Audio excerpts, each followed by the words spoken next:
here again, the chicken coop. I don't have any makeup on.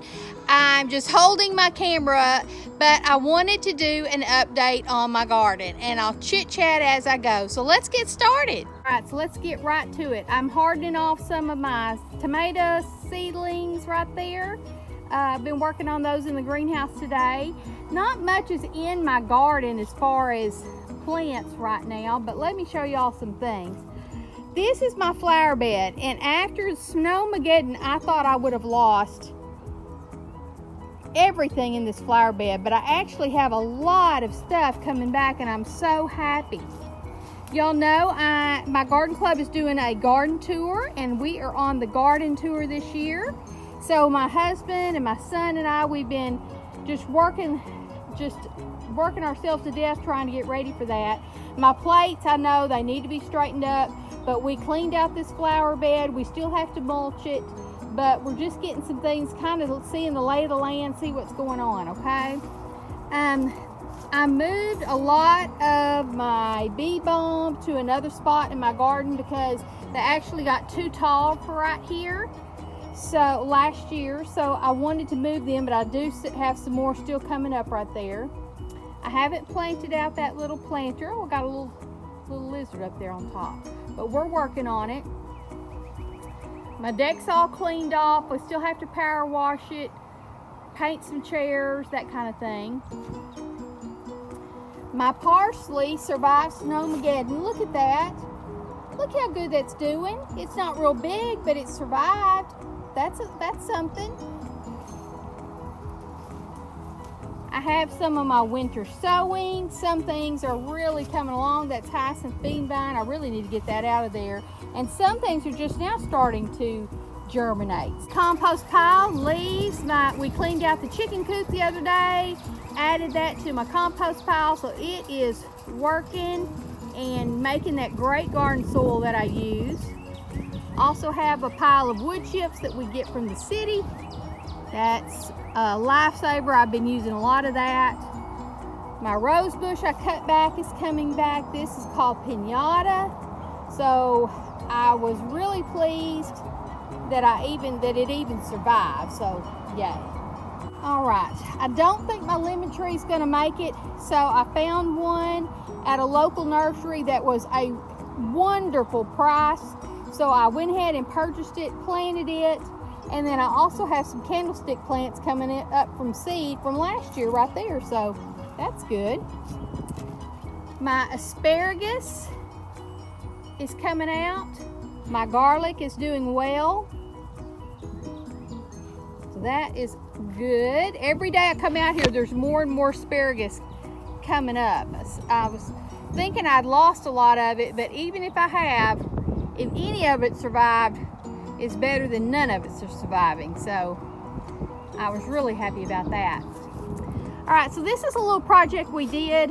My husband had to fix that H brace. It had broken off, and so he had to fix that anyways. He said, well, you want a gate right here?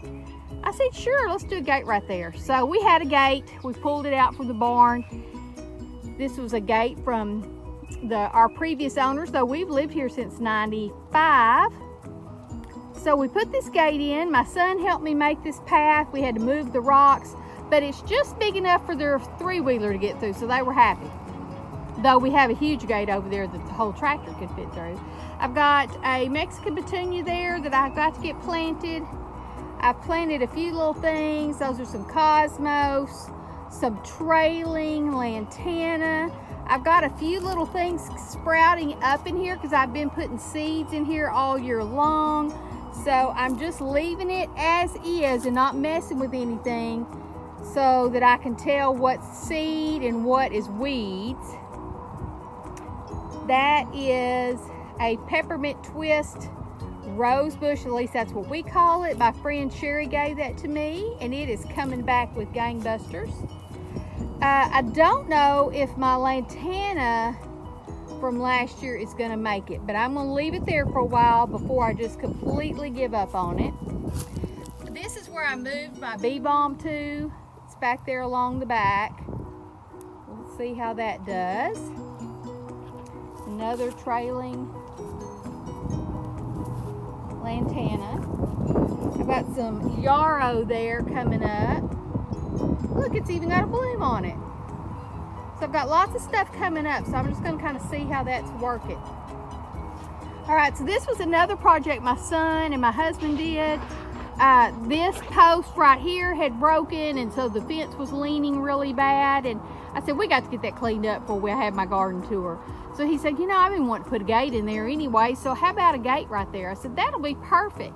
So he fixed the post, put a new H-brace in, hung a gate, worked on, we have kind of like a little boardwalk back there that we stack our wood and everything on. And we haven't gotten in there and gotten that cleaned out, but it looks so much better. And he wanted the gate in there so that when he uses the bucket of the tractor, he can get in there to load up wood on our boardwalk. So we'll come down here. These are onions and garlic. I'm really pleased with these onions. These onions, I had just planted those like the week before Snowmageddon. And look, they survived. They're thriving. That is garlic. It's doing well. It survived. It's thriving. But once these are done, I don't like these tubs. They're kind of unsightly. And so once these are done and I harvest this in like, you know, May, something like that, these tubs are going to go away, and I'm probably going to put a flower bed right here. Let me show you my baby chicks. They're getting big. They survived Snowmageddon, but of course they were in the house. Here's my girls. We cleaned out my chicken coop. It's looking all clean. It's good. This bed is just about done. I'm probably going to move that mandevilla just to another spot. But look at this. This is a Confederate rose that my friend Kim gave me. It was her grandmother. She took a cutting off of it and propagated it, and it is doing wonderful. I thought I lost it in the freeze. I have another one over there that just had some sticks coming up, probably 6 or 7 inches, and my husband really didn't know what that was, and he set this chair on it. So it broke it off into the ground. So I'm leaving it there, but I'm hoping some new growth will happen here. This is the area that I've still got left to do. I've got to put some mulch down, get these chairs cleaned up, put some plants in them, that sort of thing. Get this area kind of cleaned up right here at my chicken coop. Let me show you my chicken coop. I've shown it to y'all before. So this is a little inside little part that we use. It's kind of what we call the feed room. Our other chicken coop, we didn't have any storage area. So we just use this for storage.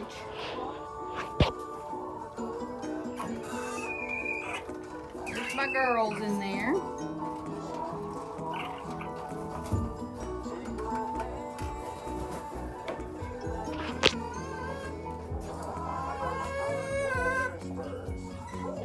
Shut it before you get out. But it's all cleaned up. My husband did build me a new perch. So I like that. I like it because see how it's got those hinges right there? It totally collapses. We can set it, move it to one side, and clean out the coop really good. So we like that. All right, so here's some of the onions. These are the onions that I planted right before Snowmageddon, and they are doing well. So I'm real happy with that. More garlic right here. I have garlic in all these, but some of them did get bit back because of Snowmageddon, so I don't know how much of a garlic crop I'm gonna have, but we'll be thankful for whatever the good Lord gives us. So I can fill this up with some other plants though. This is another tub that I've got planted up. It's got a jasmine in it that smells heavenly. It has my only asparagus fern that survived, some begonias, some coleus. That's going to be real pretty when it gets all full. Here's my strawberry plants. These are the little planters from Dollar Tree, and these are doing really well. They get some more sun in the afternoon, but I'm really pleased with these little planters for these strawberries. Really pleased. My porch, I've got some started moving some of my plants out here. Some hanging baskets. Had to replace all my hanging baskets because nothing really survived except my begonias. A little fairy garden I made.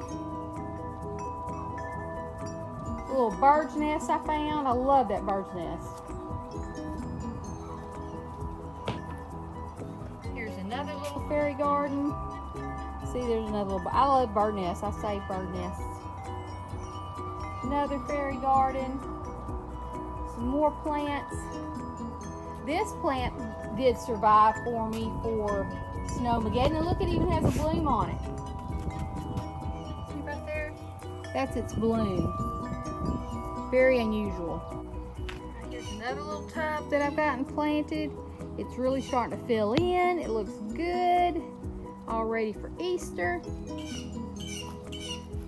Another bed that I've been working on.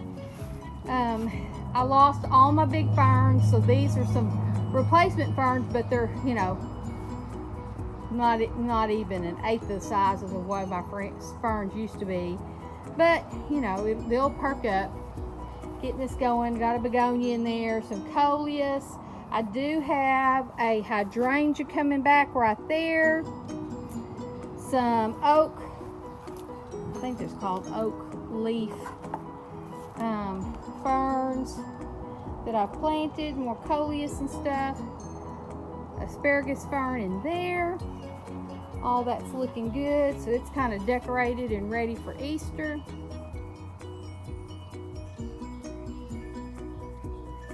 Mulched all that. That's good. All right, this bed is almost complete. Got everything planted. It's ready for Easter. I'm going to, it has, usually I put a big pink geranium out here. We're ordering those through our garden club this week, so I should have that to add, but it's ready, decorated for Easter. I still have to, I usually take out all these stepping stones and I mulch this path, weed this path and then mulch it, but that's another job. Got my washing machine all planted. That looks good. We weed-eated in here. My cannas are starting to come up. My irises are coming up, though I don't have any blooms this year so far, but that's okay. I'm all right. I found this Lady Banks yellow rose. Got one of those, and then I decided I needed another one, so I have one more over there to plant. And it's just going to go up this fence and trail all across this fence. I'm so excited for that because they are beautiful. Let me show y'all a good spot up here close. Look at those pretty little yellow roses. Aren't those pretty? I love those. They're just so dainty. And this is thornless. This whole branch, that's thornless. You can just run your hand down the branches. So it's awesome. I would suggest the Lady Banks rose anytime. They have different colors, I think white and pink. Here are my azaleas. I don't know if they're going to come back or not. We've got to get in here clean. We've kind of already cleaned the bed out, but not perfect or anything. But I don't know if my azaleas are going to come back through Snowmageddon. But we're planning on redoing all of this this flower bed anyways. We've already taken out all the shrubs out of here. My husband and my son helps me with that. Pulled all those up. We're going to remove all these bricks, completely redo this flower bed. And I think we're going to paint the house. We're getting some bids on painting the house. So lots of things going on here at the chicken coop. My husband painted the house, the soffit and fascia and around the windows. He did that several years ago. But we weren't on a time crunch, and now we're going to have the whole brick and everything painted, so we're getting a contractor for that. He's very good at painting. I'm very good at painting. We can paint, but we're kind of on a time crunch to get all of our projects done. I had a big variegated privet hedge right here but it had just gotten completely way too big. It was about half dead from Snowmageddon. So we've pulled it out. We still have some stump right there. We'll pull the rest of that out when we get all these bricks out of here. And we're gonna redo this whole flower bed. So this will be nice. This will be a real pretty little entryway into my garden. All right, so this is a flower bed. This flower bed has been here for a while now. It did have a huge trellis in there, the shape of a heart, but you couldn't even see that it was the shape of the heart because it was had Carolina jasmine growing up all on it. The Carolina jasmine did not make it through Snowmageddon, so we knew we were going to have to get that off of that trellis. So we decided to pull the trellis up. We're going to burn the Carolina jasmine off of it in a burn pile, save the trellis, and we're going to use it someplace else. So we reworked this bed. I had these concrete planters and stuff up on my front porch, this little concrete bench, the bird bath, all this stuff, but I decided to all move it out here, and I planted hydrangeas right here. The Carolina jasmine did not, in the early spring it would bloom really nice because there wasn't any leaves on the trees, but then it would not bloom anymore once the leaves started getting on the trees because it didn't have enough sun. So I really feel like these hydrangeas are going to do well here. Now, I do not do well with hydrangeas. I'm not a good hydrangea grower, so we're going to hope that this is the right spot. This soil looked amazing when we got it all cleaned out. We've mulched it, cleaned up around my brick pavers. I don't know if y'all, when you have brick pavers like this, invariably dirt and leaves and stuff keep piling up around your pavers. And every so once in a while, you got to get in there and kind of clean all that buildup out, or they'll just, eventually your pavers will be even with the ground. So that's kind of what I've done. I still need to get out here. We're going to power wash them, get them all clean, but this bed is just about done. I got that new hanging basket spider plant. I'm telling you, I lost so many plants from Snowmageddon. Even though my greenhouse was heated, it just could not keep up to -5 degrees. There's just no way that it could keep up with that. So I think this bed looks pretty good. It's about 99% done, all except for cleaning off the pavers, or unless I want to add any more flowers, I may do that. But I have a lot of other projects to get completed, so you know, somewhat done is better than nothing at all. So this year I'm just going to have to pick and choose my battles, and so it looks presentable, it looks nice, it looks fresh.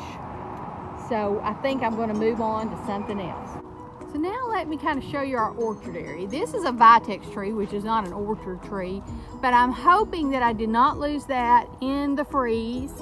I hope it's just taking its sweet time to bud out, and I haven't lost that because I really like that. My husband and I bought that in Louisiana on one of our trips.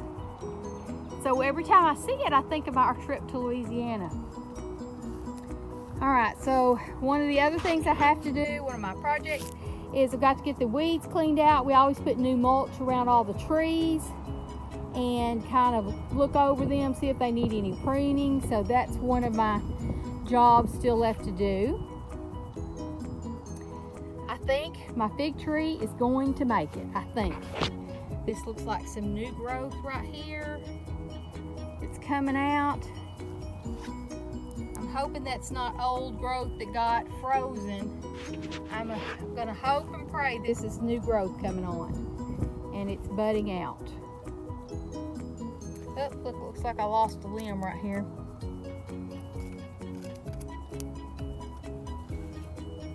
Self-prune.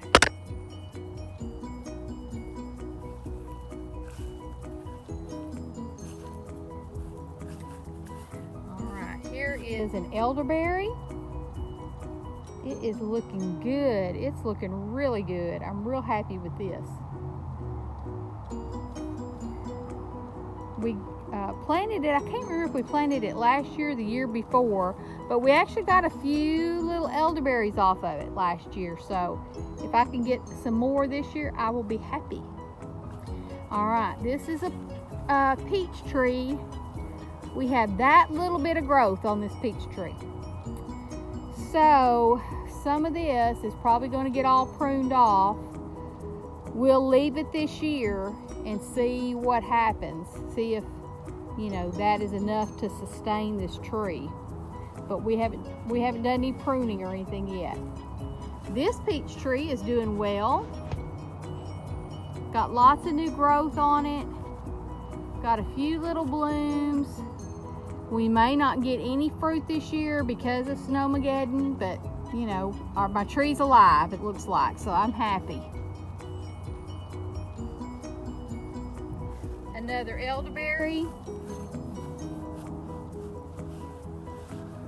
It's doing really well. Happy with that. Got a pear tree right here, and it is doing well. I've got lots of blooms on it. And I had another pear tree right here, and I had lots of blooms on it. So they kind of, the blooming part is past. So hopefully that means I'm going to get some pears, some fruit on here. A few left right there at the bottom. And then we have one new tree right there that is a plum tree. We planted that just a few weeks ago. So that's some of my chores still do, is to mulch and all these trees in our orchard area. A note to anyone with a new homestead: we did not do this the right way. Gardens are important, facilities are important, but an orchard is important, and it takes years to develop a good orchard. So my suggestion to any new homesteader, it's an overlooked area. Start planting your orchard now. My husband and I, like I said, we've lived in this house since 1995. Just think of the orchard that we could already have established if we had started in 1995 instead of starting just a few years ago. So I know sometimes it is finances, it's time, but that is something to don't overlook as your orchard on your homestead. All right, y'all. I'll get back with y'all. One thing I wanted to go over, I want to show y'all all the list of chores I have to do. And I know everyone is busy this time of year getting their garden going. I didn't even talk about getting my garden going, but I have a whole list of things that we're going to have to get completed for my garden tour, to get my house back, my beds back in order. And with Snowmageddon, it is even going to be more because I lost so many plants. And you know, I just keep trying to look on the bright side that yes, I lost a lot of plants, and I know that seems very trivial because so many other people had a lot worse than what we did. And I know that was a lot of money involved, and that's fine. But it gives me a chance to plant some new things, to kind of be creative, do some things differently. You know, sometimes you get in a rut in your garden. So sometimes Snowmageddons give you a new beginning. And that's what I'm going to try to focus on. And just try to do my best, get my garden looking as best I can. My husband and I do this all on our own with help from our son. So all this you see, we've done it all ourselves, every bit of it. We don't hire anybody to do things for us. There's our lake. Even when we had our land cleared, right there, that second row of fence right there in the middle by that big sycamore tree, from there back was nothing but solid woods when we bought this place. And my husband and I cleared all that, cut down, burned, cleared. We did have a dragline operator come in and dig our pond out, but then he only dug the pond, put the tailings from the pond all around the pond. My husband spent the whole next year pushing that dirt with a very small tractor to create this pond. So even then we did it ourselves. He did it himself. He did a lot of it. But he and I both cleared that those woods. It had vines and thorns. Oh my gosh, thorns the size of your thumb on some things. So, but you know what? That's what makes things memorable about your homestead, is doing the things you need to do yourself. Now, if you're not skilled, if you don't have confidence yourself, and you can hire somebody to do some things, that's wonderful. But also too, sometimes learn by the hard knocks is a way to learn too. So that's what we did. So listen, I'll get back with y'all in just a little bit. Thanks for visiting with me on my garden tour, but I'm going to get back with you here in a little bit.